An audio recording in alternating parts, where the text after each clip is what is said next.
Loué soit Jésus-Christ. Amen. Christ est ressuscité. Il est vraiment ressuscité. Ah, vous êtes au taquet ce matin, ça fait plaisir.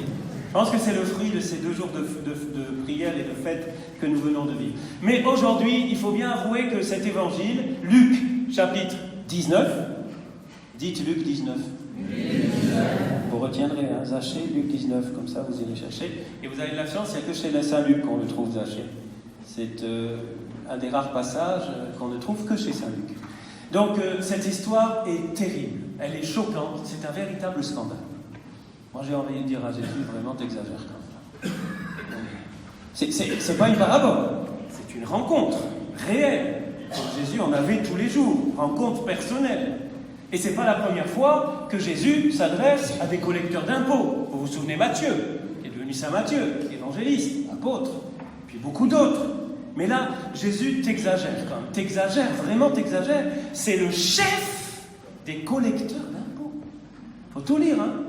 C'est le chef, le chef. C'est le grand patron des collabos. Et de ceux qui raquettent l'argent, et surtout des pauvres.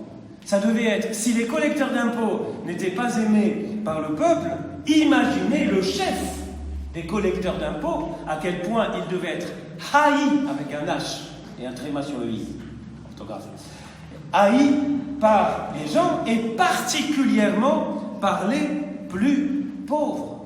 Et puis, si on n'avait pas compris, Luc précise, c'était quelqu'un de riche, double handicap, riche et collabo. Alors, Jésus, j'ai envie de te dire, écoute Jésus quand même, c'est pas toi qui as dit heureux les pauvres? Dans le même évangile de Luc d'ailleurs, la version des béatitudes chez Luc, il y a aussi les malétitudes. Ça n'existe pas en français, hein, mais... Quel malheur pour vous les riches! Luc chapitre 6. En plus, c'est bien avant. Là, on est au chapitre 19. Que se passe-t-il? Jésus, t'es fatigué. Peut-être que t'as pas bien dormi. T'aurais dû prendre un cachet d'aspirine ou un bon café italien. Quelque chose qui ne va pas, là. Là, vraiment, c'est du n'importe quoi. Quand on lit ça, on a envie de dire, mais quand ils ont choisi ce passage, ou ceux qui ont choisi que ça faisait partie du canon des Écritures, parce que vous savez que quand on a fixé ce qu'on appelle le canon, c'est pas avec des boum boum boum, hein.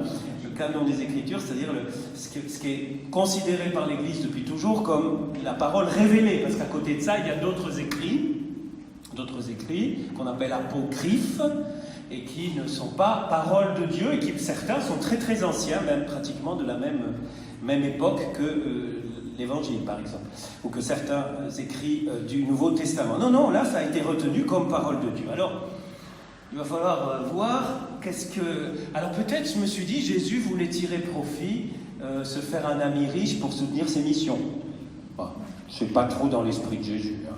Je ne pense pas que c'est une bonne réponse, surtout que si vous allez voir le même évangile de Luc, si je ne me trompe pas, vous y verrez vérifier, je crois que c'est au chapitre 8 de mémoire, où avant de commencer ses missions officielles, il a assuré la logistique, Jésus. Et il était incarné, hein, Jésus, il n'était pas cuicui les petits oiseaux, la tête en l'air.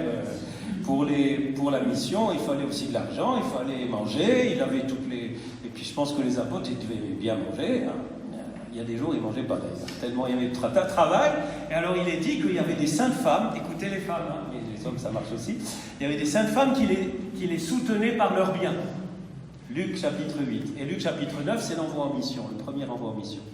Donc là, on est déjà au chapitre 19, mais c'est certainement pas pour ça, puisque ces femmes s'occupaient déjà de la logistique. Alors, comment comprendre, comment sortir de ce scandale? J'essayais de méditer. On connaît tous cette histoire de Zachée. Pour ceux qui ont fait du caté, vous vous souvenez, il y avait des petits livrets là, avec des dessins, Zachée sur son sycomore. Hein, ça nous rajeunit. Hein. Quand on pense à ça, on se souvient du caté. Là, voilà. Elle est très très sympathique cette histoire, mais elle est vraiment scandaleuse. Alors comment comprendre ce passage qui est riche d'enseignements pour tous, même si nous ne sommes pas riches? Si vous n'êtes pas riche, écoutez, ça vous concerne aussi. Hein. De toute façon, il n'y a pas beaucoup de riches dans la paroisse. Non, ça c'est une parenthèse. Alors, Zachée cherchait à voir qui était Jésus. Ça, c'est une première indication fondamentale. Zachée cherchait à voir qui était Jésus. Et comme il n'y arrivait pas, qu'est-ce qu'il a fait? Il est monté sur un Ah, il est devenu célèbre ce sycomore. Hein. Il est monté sur un sycomore parce qu'il était de petite taille. Il n'avait pas honte. Pourtant, un gars de sa stature sociale, ça ne monte pas sur un sycomore. Hein. Donc, s'il a bravé le regard des gens, c'est certainement qu'au fond de lui, il y avait un désir très, très, très fort de voir Jésus. Et ça, c'est le premier enseignement. Et Jésus qui voyait le cœur des gens. Je vous rappelle que Jésus voyait le cœur des gens. Donc très certainement, c'est pas marqué, mais c'est entre les lignes, Jésus a vu le cœur de Zachée. Il a vu son désir qui était plus fort que la servitude de l'argent. Il a vu son désir de Dieu, son désir de salut du Sauveur Yeshua, qui était plus fort que son désir de gain, que l'appât du gain. Certainement, Jésus, tu m'arrêtes si je me trompe, hein, mais je pense qu'il a vu le vide intérieur qu'on rencontre souvent chez des personnes, pour en avoir fréquenté dans ma vie qui commence à être un peu longue, des personnes, j'ai aussi bien vu des personnes riches vraiment tristes, déprimés, des très riches, je pense à certains, pas en France, c'est dans d'autres pays, mais qui étaient vraiment désespérés, avec une espèce de vide, alors qu'ils avaient tout et plus que le nécessaire. Et par contre, on va y revenir, j'ai rencontré aussi, grâce à Dieu, des riches comme Zachée. Alors, Jésus a vu ce vide dans son cœur. Donc ça, c'est la première leçon. C'est-à-dire que toute âme, toute personne a soif de Dieu. Mais Zachée, il avait soif de Dieu. Mais il était certainement encore pris par les liens de l'appât du gain, etc. Une petite parenthèse. Si vous regardez votre Bible, pour ceux qui ont leur Bible, vous savez que ce n'est pas un péché de venir à la messe avec la Bible. Tant que je suis curé, je vous le redirai sous tous les temps. Si vous avez votre Bible à la messe, vous regardez juste avant. Si vous ne l'avez pas, vous irez à la maison. Hein. Les vacances, ça finit ce soir. Mais vous irez voir ça. Et bien, juste avant, qu'est-ce qu'il y a ? La guérison de Bartimée. C'est important de voir ça. Parce que Jésus est rentré juste avant de rentrer dans Jéricho, qu'est-ce qu'il fait ? Un autre, par contre, un pauvre et un mendiant et un aveugle, qui va être guéri, qui va lui aussi vouloir, il va crier. Lui, il ne peut pas monter sur un sycomore, mais il va crier et il va être guéri. Jésus rentre, on imagine Bartimée derrière lui, il m'a guéri, et puis la fête, ça doit être la taf, et puis il arrive, il rentre, et il y a Zachée. Certainement, alors ça c'est encore une interprétation, Pierre Aguilar, vous pouvez en faire ce que vous voulez, mais je pense qu'il y a peut-être un lien en tout cas entre cette guérison du pauvre Bartimée et la conversion qu'on va voir du riche Zachée. Et cette guérison miraculeuse a dû quand même en secouer, pas que Zachée d'ailleurs, mais peut-être lui aussi. L'importance de la prière pour demander des signes et des miracles, comme notre cher Père évêque a organisé avant-hier une belle soirée de prière pour la guérison et la libération dans la cathédrale de Toulon. Il en organisera une autre dans la cathédrale de Fréjus. Les dates sont déjà en ligne, je crois. Et dans cette paroisse, tous les mois, on prie pour ça, parce que c'est important. Les signes et les prodiges, ça secoue. Ça ne guérit, ça ne convertit pas, mais ça secoue. Ça interroge. Et je suis absolument persuadé, Jésus, tu me arrêtes s'il te plaît, si je me trompe, que Zachée a été certainement ébranlé par ce miracle époustouflant du mendiant Bartimée qui a été guéri. Je ferme la parenthèse, mais c'est plus qu'une parenthèse. Donc, je crois que c'est le cœur de cette histoire. Jésus a vu le cœur de Zachée, le vide laissé par les richesses matérielles qui ne pourront jamais combler la soif d'amour de tout homme, la soif de Dieu. Alors qu'est-ce que fait Jésus ? Il lui dit, reste sur ton sycomore ? Oui ou non ? Non ? Vous me suivez ? Qu'est-ce qu'il lui dit ? Descends. Non. Descends. Ah, vite ! Ça c'est important. Tous ces petits adverbes dans la parole de Dieu, il ne faut pas les oublier. Descends vite, parce que pourquoi descends vite ? Parce qu'à la fois, il a vu le désir de Zachée, et à la fois, il y a le désir du Sauveur de sauver. Il n'y a pas de temps à perdre. Très important, ça. C'est deux désirs qui se rencontrent avec ce vide. Ça vous rappelle peut-être quelque chose ? Une certaine femme, Luc 1, qui s'appelle Marie. Rapidement, elle part annoncer Jésus. À peine Jésus est en elle, rapidement, immédiatement. Zachée, descends vite. Aujourd'hui, il faut que j'aille demeurer dans ta maison. Alors ça, c'est la réponse du Sauveur. Il y a la soif de Zachée et en même temps, la soif de Jésus. J'ai soif. J'ai soif de toi, j'ai soif de ton âme, j'ai soif de toute âme. La soif de Jésus de sauver parce qu'il est venu pour que tous aient la vie éternelle. Et là, nous avons une leçon absolument essentielle qui dépasse tout parti politique, toute conviction personnelle, toute analyse de tout, c'est que Jésus, il est venu pour tous. Voilà. Il est venu que pour que tous aient la vie. Personne n'est exclu. Nous, on est des enfin, pas vous, moi, hein, mais si vous voulez, vous pouvez vous mettre dedans. On est des spécialistes de l'exclusion. Spécialistes. Alors, facilement, on exclut dans notre vie certaines personnes. Jésus, non. Pourtant, il avait tout pour dire Zachée, non. J'ai dit, Zachée, t'as pas écouté. J'ai dit, heureux les pauvres, malheur les riches. Donc, tu laisses toutes tes richesses et après, tu me suis. Il a dit à d'autres, hein, mais qui avait demandé qu'est-ce qu'il faut pour avoir la vie éternelle. Là, non. Là, il dit descends vite. Il veut. Et qu'est-ce qu'il va le retrouver dans sa vie chez lui. Je descends chez toi. Jésus veut descendre chez nous.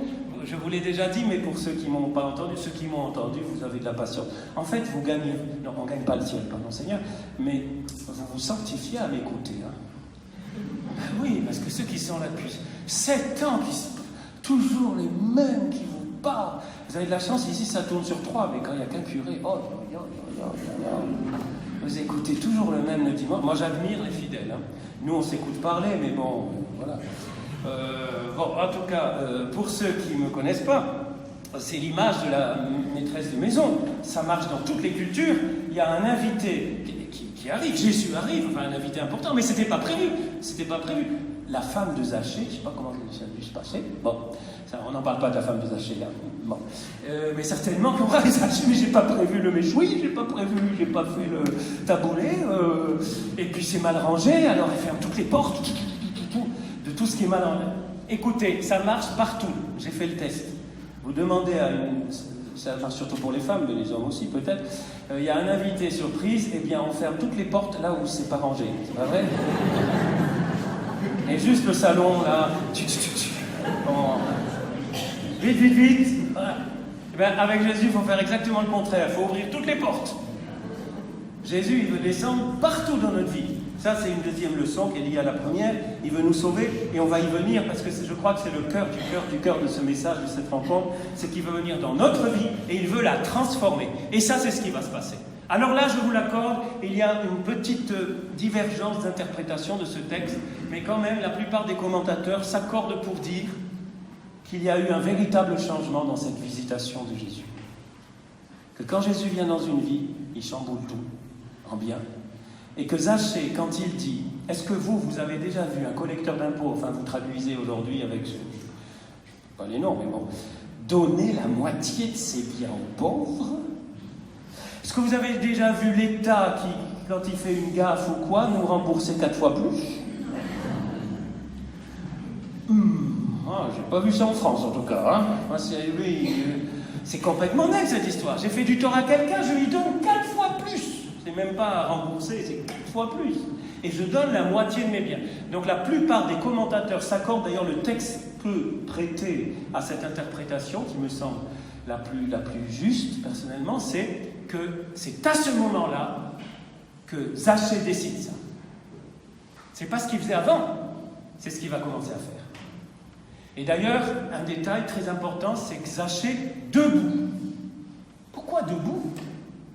Debout parce que c'est la position du ressuscité, debout comme pour faire une déclaration, debout comme pour faire un témoignage, comme pour dire, mais à partir de ce jour, parce que j'ai compris que Jésus est mon sauveur et mon Seigneur, eh bien je vais donner, et j'ai compris que l'argent ne me comblait pas, mais que c'est lui, alors je vais donner la moitié de mes biens aux pauvres.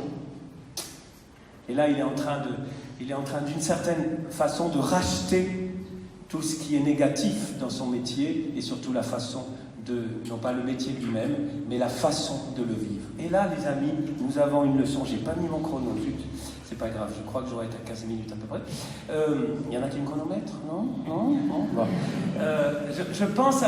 Je crois vraiment que là, nous avons une leçon essentielle qui est de dire qu'il n'y a pas de situation dans que Jésus ne puisse pas transformer. Qu'on peut vivre l'évangile en toute situation. Je vous renvoie, j'y pense pendant que je vous parle, à un beau livre qui s'appelle « Franciscain malgré les SS ». Vous avez peut-être lu. C'était un franciscain, moi je l'ai rencontré à Tokyo en 87. Il était encore en vie, et maintenant il est parti vers Jésus. Eh bien, il a été enrôlé par les SS, il était franciscain, et il a réussi à rester fidèle à l'évangile tout en étant SS. Waouh! Et il faut lire ce livre parce que le Seigneur l'a aidé, bien sûr. Il n'a jamais trahi les valeurs de l'évangile. Le Seigneur a permis qu'il n'ait jamais eu l'occasion de faire de meurtre, etc., etc., etc. Et il est quand même resté SS. C'est vrai qu'il faut être SS, surtout pas. Mais pour dire qu'il y a, dans toute situation, on dit il n'y a pas de saut métier, mais on pourrait dire il n'y a pas de métier dans lesquels on ne puisse pas vivre les valeurs de l'évangile. Qu'on ne puisse pas vivre de façon évangélique. Et c'est génial. En fait, Zachée a vécu une transformation radicale, une révolution dans sa façon d'être collecteur d'impôts. Il est devenu un collecteur d'impôts, disciple et probablement missionnaire, un collecteur d'impôts qui a vécu autrement. Et pendant que je vous parle, je pense à certains très riches que j'ai rencontrés dans ma vie et qui, comme Zachée, mettaient même plus de la moitié de leurs biens au service des pauvres et de l'évangélisation. Et c'est extraordinaire comme ça. Alors, je ne veux pas rester sur le coup de l'argent. D'ailleurs, j'ai fait une petite émission sur RCF, si ça vous intéresse, sur l'argent. Il ne faut pas s'arrêter à ça. La leçon est beaucoup plus profonde qu'une histoire de métier où on a beaucoup d'argent ou pas beaucoup d'argent. C'est vraiment qu'en toutes circonstances, si on laisse rentrer Jésus dans sa vie, et si on le laisse rentrer dans toute sa vie, si on ne lui dit pas « Ah non, ça c'est réservé, c'est Pierre Aguilar ça, non, ça non, ça tu touches pas ça, Jésus, ça c'est à moi, ça c'est mon coin privé. Ah non, ça ne marche pas. Là, on est mal barré si on fait comme ça. Donc, je vous conseille vraiment, et c'est le conseil de Saint-Luc ici, à travers cet épisode, qui a vraiment eu lieu, c'est de laisser. Aujourd'hui, le salut est arrivé pour cette maison, car lui aussi est un fils d'Abraham. En effet, le Fils de l'homme est venu chercher et sauver ceux qui étaient perdus. En conclusion, chers amis, cet évangile nous remplit d'espérance. Nous remplit d'espérance pour nous-mêmes. Pour dire, Seigneur, écoute, au point où j'en suis aujourd'hui, 3 novembre 2019, montre-moi, par ton Esprit Saint, ta lumière, ta parole, les zones de ma vie que je ne t'ai pas encore laissé rentrer, où je les vis encore de façon selon le monde et non pas selon toi. Montre-moi et aide-moi, parce que c'est pas facile. Facile à prêcher comme ça, en micro.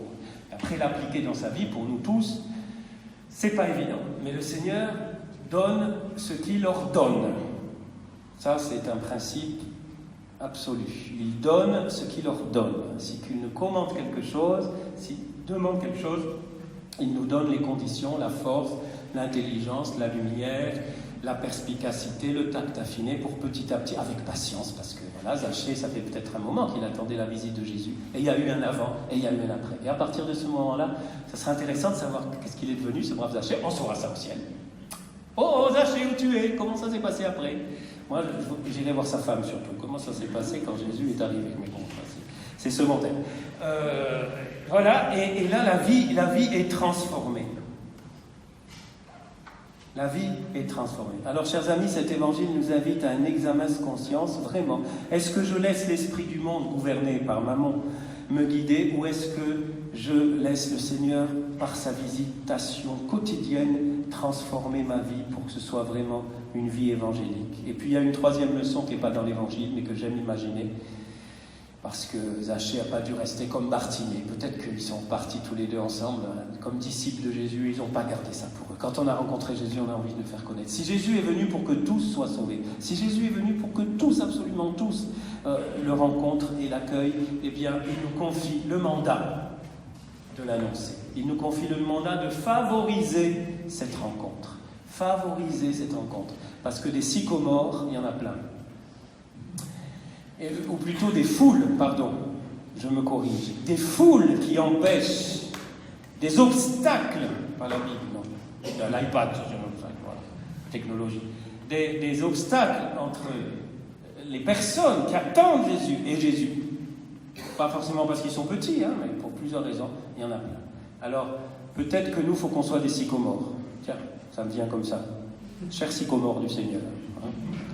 Permettons aux personnes de monter, favorisons cette rencontre d'une façon ou d'une autre, parce que c'est pas nous qui pouvons provoquer la conversion. C'est pas nous qui pouvons faire en sorte que mon frère, ma soeur, mon fils, ma belle-fille, un ami rencontre Jésus. Par contre, je peux faire en sorte qu'il n'y ait plus ces obstacles, je peux aider, favoriser en étant un sycomore d'une certaine façon, à ce que ma vie aide la personne à monter pour voir Jésus. Parce que pour voir Jésus, il faut s'élever un peu, non pas de terre, mais il faut s'élever de la superficialité généralisée de notre chère société, où il y a plein de trucs géniaux, mais où il y a beaucoup de superficialité, et où on est là, on zappe, on machin, et les écrans, et les machins, et les bidules, et puis la vie passe. Ah, j'ai déjà 60 ans, ah, j'ai déjà 80 ans, oh ben je vais bientôt mourir. Hein. Ah ben oui, tu vas bientôt mourir. Oui, ben, il ne faut pas attendre 90 ans pour se préparer. Et vivre aujourd'hui cette joie d'avoir Jésus chez soi. Waouh, descends vite. Cette parole, il nous l'a dit à nous tous. Il me l'a dit à moi, il l'a dit à vous, à chacun. Descends vite, je veux venir chez toi. Les amis, je crois... Non, ça je dis pas. Je crois que nous ne sommes pas assez convaincus du désir de Jésus de descendre vite dans nos vies.